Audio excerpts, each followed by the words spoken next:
if I get into a real deficit, the lifts do kind of lack a certain intensity. And I'm not saying like I'm just going easy for the fun of it because I don't want to go hard, but it's like the nature of just maintaining your gains and maintaining your physique. It's not the craziest thing in the world to do. You know, frankly, if right now I just started eating at maintenance, not bulking, not cutting, I mean, I could probably get away with like, I don't know how many lifts per week and just stay the exact same size. Not progress, but not, you know, decline either, just stay where I'm at. So dieting, it's kind of like that, right? It's putting a pause on muscular progress. Now, of course, it's for the sake of getting leaner. For me, at least, in between bulks, it lets me reset my appetite, reset my insulin sensitivity and everything so that I can actually start eating food again. I mean, at the end of the last bulk, I was not chowing down much at all.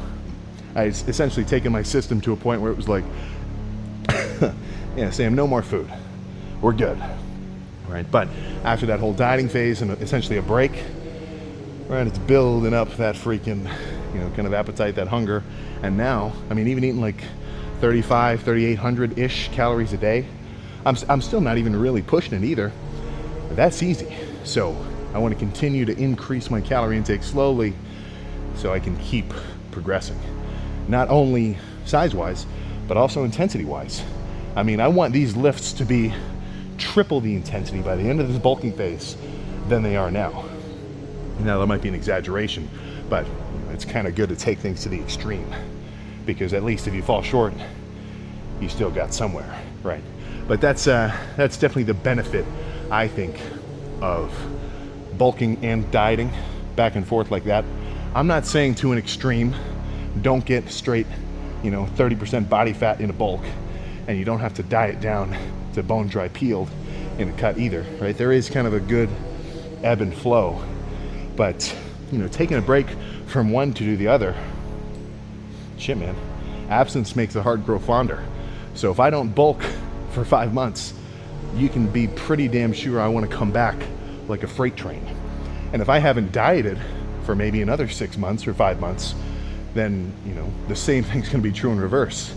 Eventually I'll have my fill of throwing a shit ton of weight around and being nice and big and bulked and full, and I'll say, all right, I want to see what I've built, and then peel down and kind of reveal the damn skyscraper by taking off all the scaffolding, which is, you know, the body fat that I start to gain.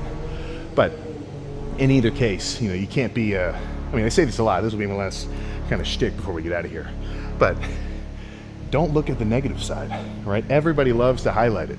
You know, somebody might look at even this bulk phase for me. I mean, dude, you don't think I see all sorts of crazy ass comments? You know, oh, dude, Sam, you looked way cooler 2 months ago. Shit, man, I mean, I think I'd agree. I mean, I just said that shit, you know, I definitely did look cool looking in the mirror. Lean, diced, veiny, granular, fucking, you know, quad striations and feathering and everything else. But that's not a state of progressing. You know, we were, this was kind of, I don't want to say a trend, but I feel like we were seeing a little bit of a fitness phase, at least with like younger guys a couple years ago, where it was lean is law. Like that's kind of coming back now, but I mean, it was, I'm talking like every 150-pound lifter was trying to get as diced as possible. At least, well, not all of them, but a lot of like, you know, TikTok characters I was seeing.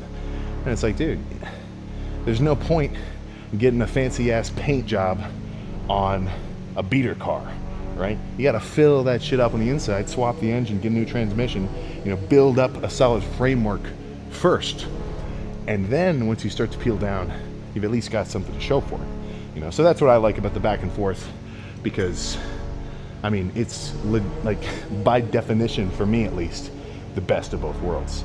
So if I get a little soft on a bulk, who cares? And if I lose some strength on a cut, same shit, man. You know, that's just the nature of it. What are you supposed to, you're supposed to whine when winter comes around, when you're all happy in the warm summer? No, come on. Comes and goes.